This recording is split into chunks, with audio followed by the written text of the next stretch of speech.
about today. I'm gonna let the pastor. Nobody told me. Nobody told me that the road would be there. I don't believe. He brought me this far to leave me. Oh, I don't believe he brought me this. I don't believe.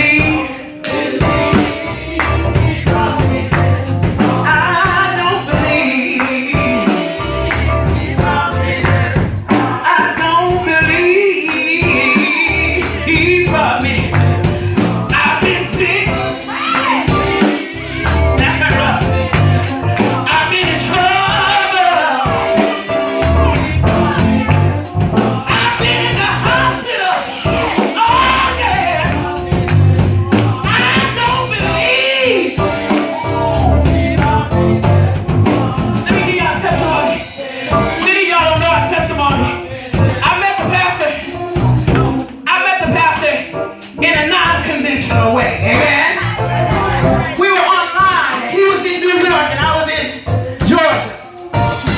No, I'm sorry. I was in Indiana. And I had been praying. I said, Lord, I want a real husband. I had a husband before, but he was one of my choosing. I said, Lord, I want you to send me someone. I met the pastor online. He was an elder and I was a minister in the church. And I had been praying and God said, if you want a husband, you need to get rid of some stuff that you got going on in your life. Hallelujah. He said, get rid of your boyfriend. I said, oh, okay. I thought he was going to be the husband. Hallelujah. He said, stop calling being dogs. You dishing out kibble and bits. Hallelujah. He said if you want a man of God, you need to be found in the place where men of God are. Needless to say, that was about 16 years ago. Hallelujah. Glory to God. So I don't believe he brought me this far to leave me all the way down here in Vancouver in the valley. I don't believe. I don't believe he brought me this. I don't believe. Oh yeah. I've been sick.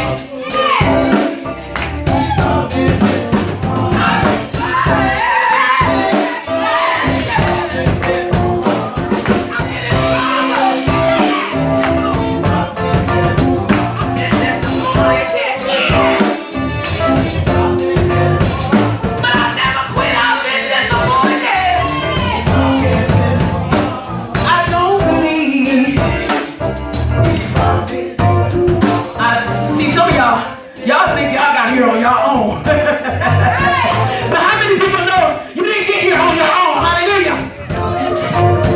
I don't believe he brought me. I don't believe he brought me. I don't believe he brought me this far. Hallelujah. Happy Father's Day, man. To leave me.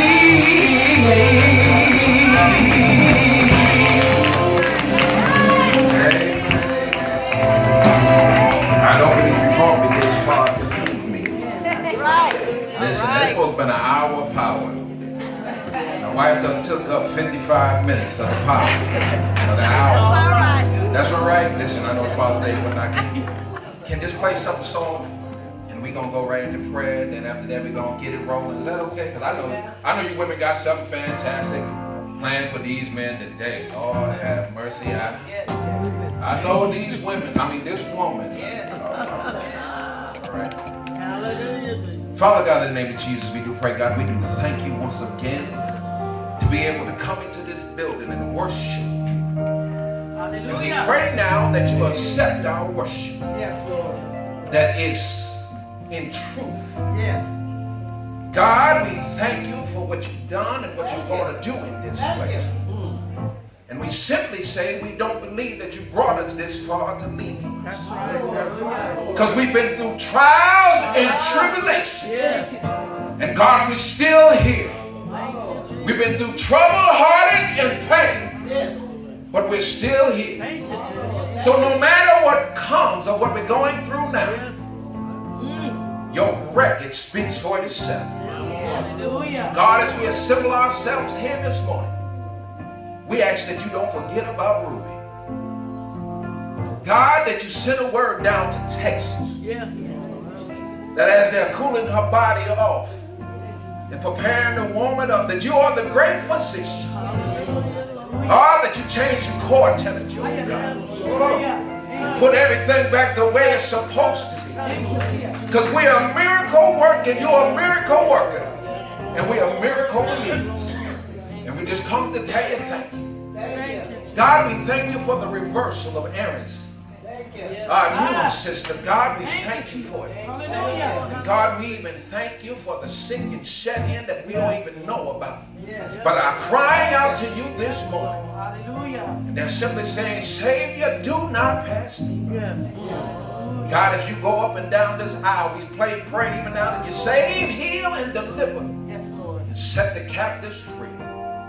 God, while you're doing that, don't forget about me, this old nobody, this old hunk of mud, this old worm of the dust, that you take me and hide me behind Calvary, that I be not seen. And when I said that all that I can say and go as far as I can go, that I'll be able to find rest in thy kingdom. In Jesus' name we pray. Amen.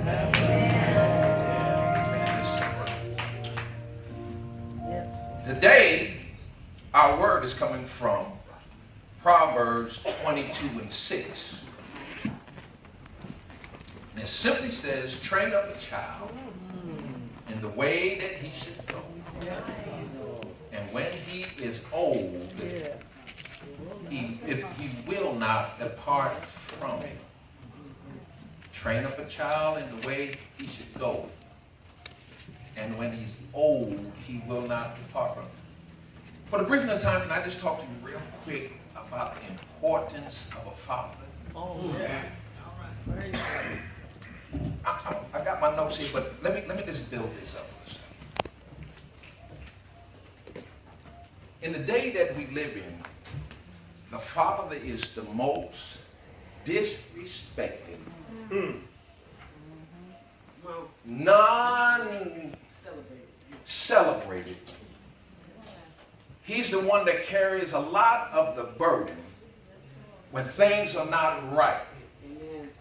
Mothers are celebrated not just on Mother's Day, but even at all sporting events.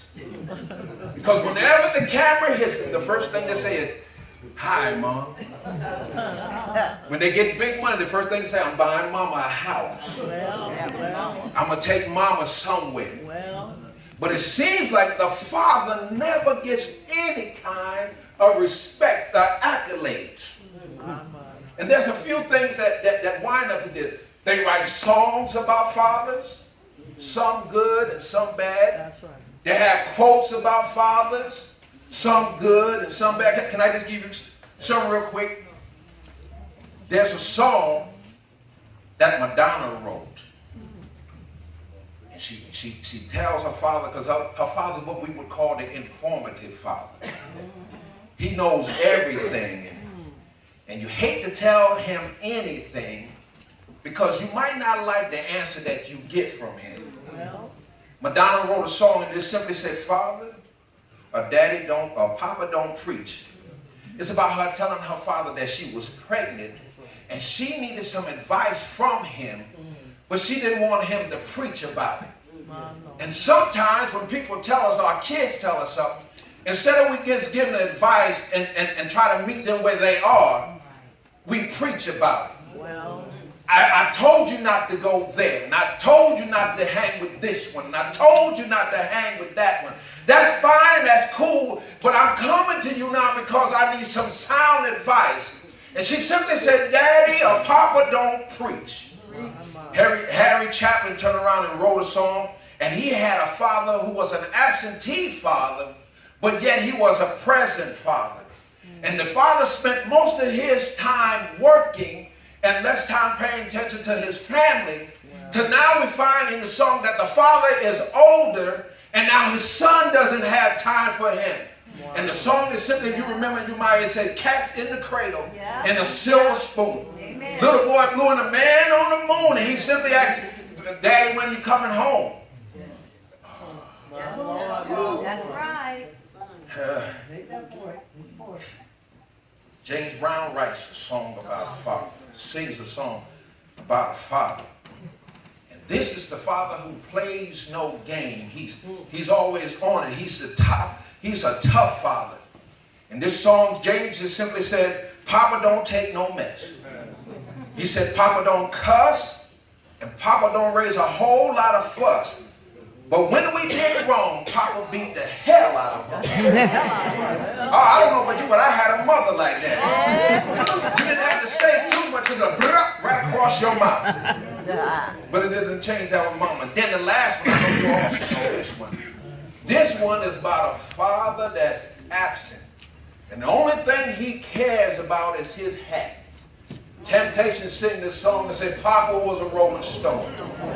And wherever he laid his hat was his home. And when he died, all he left us was alone. Oh, so you see, y'all know that. And all this father did, he didn't care about the children. He didn't care about the family. The only thing he grabbed when he went out the door and never said goodbye was simply his hat. And if you go on with the song, Pop was into a whole lot of other stuff. There's some quotes written about father, and it's a father is a man who expects his son to be a good man, or be the type of man that he thought he would be. Another one said that my father was my teacher, but most important, he was a great dad. Another one said my father didn't tell me how to live. He lived and let me watch him do it. And then one, and now can I end with this one about the quote? It simply say, it's much easier to become a father than to be one. Hallelujah. That's right. I say I'm almost finished. Turn around and I went to something I was looking and talked about statistics of children who don't have the fathers in the home. And I know a lot of you women, I give you props because I came from a single family home myself. I don't care how much you want your kids to get your Father Day card, stop it. Because mother, no matter how much you teach them, you can't teach them to be a man. That's right. That's right. Amen. Amen. That's right. Maybe let me back up, because I know we got some women that simply saying, yes, I can. No, you can't, because there's certain things a son is not going to come and tell his mother. See, mostly men are what we say, they're visual. And women go by their heart to what they hear. Do you understand what I'm saying? A man will say he loved you to sleep with you. But a woman will sleep with you to prove that she loves you. So now we have women saying that, listen, I can raise my son the way that I say that a man should treat a woman.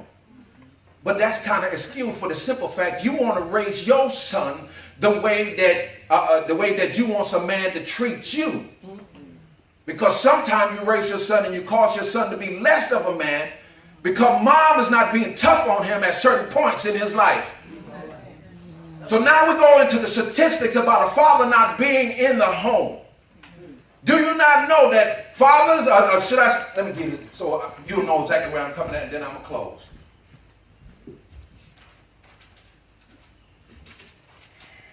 All right. Come on now. A best-selling author named Alan Blankenstein, in an interview just last year on June 18, 2017, said that 24.7 million kids don't live with a biological father. 39% of students from grade 1 to 12 are fatherless children. And they are 4 times more likely to be poor if the father is not around. Twice as likely to drop out of high school. 7 out of 10 high school students who drop out are fatherless. It affects girls differently than it does boys. And girls are most likely to suffer from obesity and most likely to get pregnant 4 times more than those who have fathers in the house. Boys act out, and in other words, they explode, while girls internalize it and they implode. And therefore, you'll never know what's going on in your daughter's life because women tend to keep things in them until it's too late. And then you find out also that this question poses a question also. If this happens, does race and class play a part in the fatherlessness and whatnot? 20% of white families are without a father. 31% of Hispanics are without a father. 57% of African Americans are without a father figure. I looked at this and I only came up with 3 reasons why it would be so high, statistics would be so high for the black family instead of any other family. The first thing is simply that slavery came along. And slavery took a man from his wife. Because at any time that the master didn't want you or he wanted a larger slave, he would turn around and breed a bigger slave with a, you know what I'm saying, with a bigger female slave and have that. That's one reason that it broke up the family. And we turned around through all these years of bondage, have internalized that, and we think now that it's all right for our men to go around and sleep with any woman they want to and not be held accountable. The second thing is simply that we are incarcerated at a higher rate than any other people on the planet. Some things we did and some things we didn't do. And because if you really want to know, study the 13th Amendment and you'll find that even when we were free from slavery, they would get us on other things and send us back to the same plantation they took us from. The last thing that I decided, I looked at myself, is simply this. We are murdered at a higher rate than any other people on the planet. We're killed by ourselves, so we commit genocide. And then those who don't like us, we die from racial things. And God knows the man in the blue that you call to protect you is the same one that's killing you. Help us, Lord. Help us, Lord. Fatherless children are 2 times more likely to commit suicide. Then it comes to the conclusion. And they ask this author, what can we do to simply slow down this rate? Or what can we do to help these families? He simply said that we have got to start including the fathers in these children's lives. I want to tell you this. I believe that a father should always, and men, I hold you accountable for this.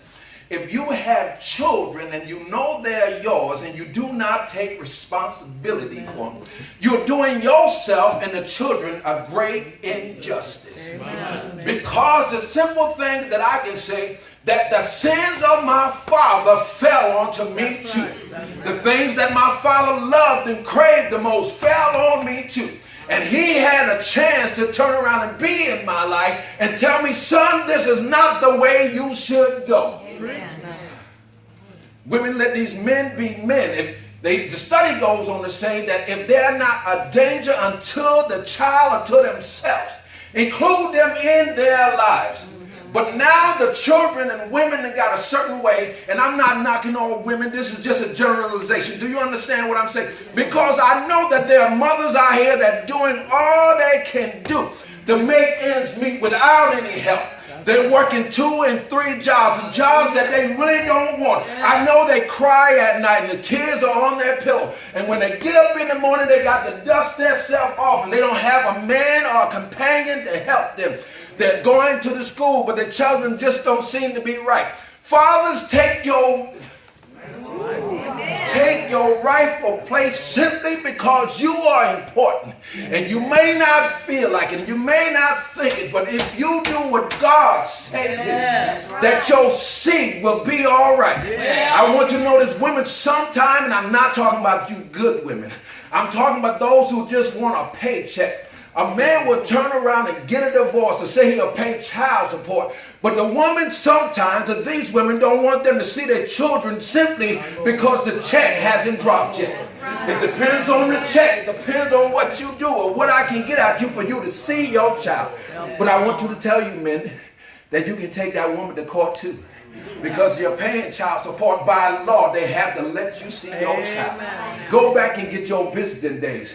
Do what you have to do to get into life. Why? Because you are important. I'm stressing this and I'm just about finished. I know it's Father's Day and we want to turn around and pat each other on the back, this, that, and the other. And you want to call your child your seed and all that is good. But men, I beg of you today and I implore you today by the mercies of God that you get into these children's lives and stop them. Children, listen, accept them if they want to come and be in your life. Don't listen to what mama might have said about your father. Get to know your father for yourself. Don't let nobody dictate who your father is. Get to know him for yourself. Let me tell you something. My stepfather, do you mind if I let you into my life? My stepfather was the biggest drunk, biggest whoremonger out there.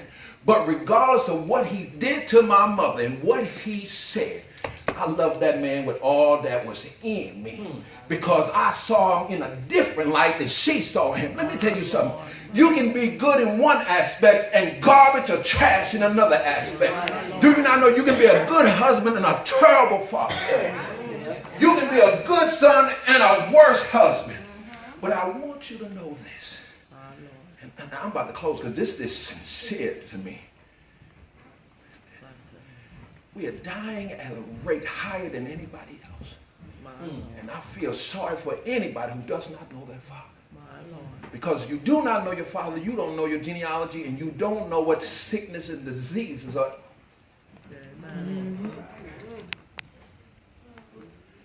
So today I'm just simply saying that you are important. Say, train up a child. So we go back to, he said, train up a child in the way that he should go. And when he's older, he will not depart from it. But it should have been, and when he's older, it will not depart from him. Because there's things in my life that I know I was taught right, but I decided to do it anyway. Fathers, train up your children in the honor and the admonition of the Lord. That when you turn around and go to bed, I make sure you tell them, listen, I want you to pray to your God. I pray to our God that he will keep you through the night. When you're walking down the street and holding his hand, says, son, life is good. And the reason life is good, we may not have everything that we want, that we desire. But son, I want you to know that even if you think that I'm not a good father, that you have a father that sits high and looks low. And son, before even the ultrasound could pick you up in your mother's body, he knew you and he loved you. That no matter what you go through, that there's a father in heaven that cares for you. And regardless of what your life might go through, regardless if you're homeless and you become a drug addict, son, that they use you and abuse you, that your father knows about you and he's in heaven. That you're fearfully and wonderfully made. Yes. Glory. And on your worst days, you don't have to commit suicide.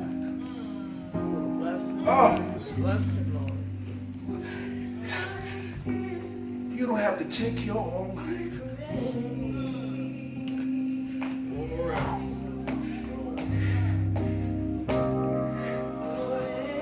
Regardless if I'm there, my walk is short. I want you to know that God is the best thing that'll ever happen to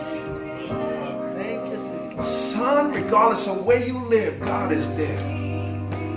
If you lived in the White House or in the outhouse, your father is there. And Son, I want you to know that he's so close that when you pray to say, Our Father, which art in heaven, hallowed be thy name. And son, just speak to him honestly in your heart, and he will hear from heaven your every little cry. Oh.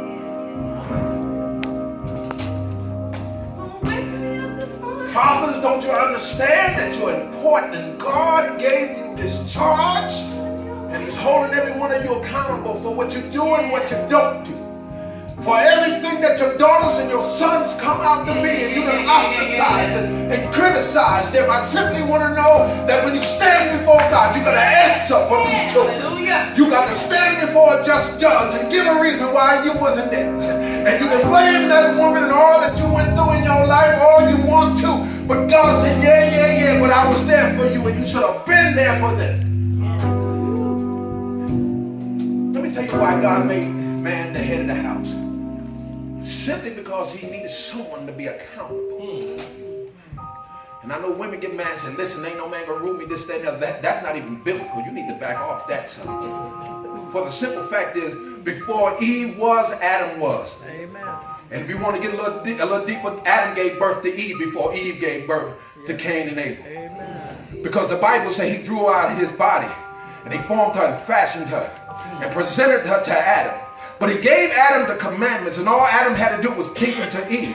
But while in the garden, the serpent came along and he let him whisper in Eve's ear while Adam was there. And Adam should say, hold up, bro, back up.